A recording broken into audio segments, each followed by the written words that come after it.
Hello friends, അന്ന് നമ്മൾ ഒരു ദിവസം മുള്ളൻചക്ക പറിച്ചത് ഓർമ്മല്ലേ? ആ മുള്ളൻചക്ക അന്ന് വലിയൊരു മുള്ളൻചക്ക ഞാൻ കാണിച്ചു തന്നിട്ടുണ്ടായിരുന്നു.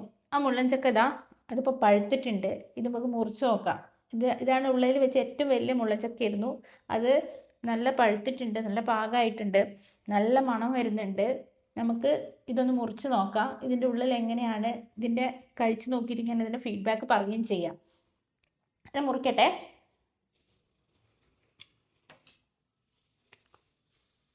ഇങ്ങനെ മുറിക്കാം.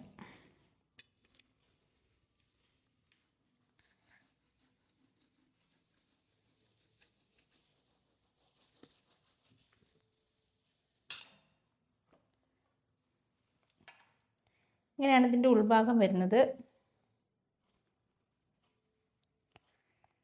ഇതിൽ നിറയെ ഒരുപാട് സീഡ്സ് ഒന്നുമില്ല, കുറച്ച് അവിടെ അവിടെ ആയിട്ട് ഓരോരോ സീഡ്സ്. നമ്മൾ ആത്തച്ചക്കയിലൊക്കെ കണ്ടിട്ടില്ലേ ഒരുപാട് സീഡ്സ്, അതുപോലെ ഒരുപാട് സീഡ്സ് ഇല്ല, കുറച്ച് അവിടെ അവിടെ എണ്ണിട്ടുണ്ട്.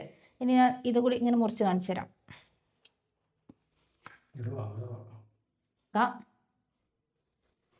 നമുക്ക് ഇതിൻ്റെ ടേസ്റ്റ് നോക്കാം.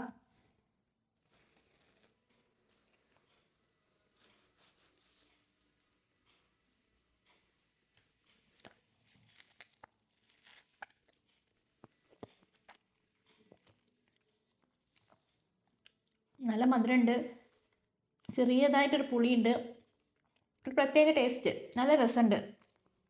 അപ്പം എല്ലാവരും ഇതുപോലത്തെ ചെടി വാങ്ങിച്ച് കുഴിച്ചിടുക. നമുക്ക് പച്ചയിലാണെങ്കിൽ ഇത് ഉപ്പേരി വെച്ച് കഴിക്കാൻ പറ്റും, പഴുത്തിട്ടാണെങ്കിൽ ഇതുപോലെ പഴുത്തിട്ട് കഴിക്കാൻ പറ്റും, ഇത് ജ്യൂസ് അടിക്കാൻ പറ്റും. നല്ല ടേസ്റ്റി ഫ്രൂട്ടാണ്.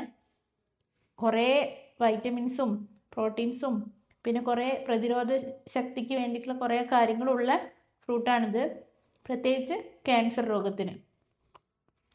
അപ്പോൾ പറഞ്ഞതുപോലെ ചാനൽ നിങ്ങൾക്ക് ഇഷ്ടപ്പെടുകയാണെങ്കിൽ സബ്സ്ക്രൈബ് ചെയ്യുക, കമൻ്റ് ഇടുക, ലൈക്ക് ചെയ്യുക, അടുത്തുള്ള ബെല്ലൈക്കൺ അമർത്താം. ബൈ.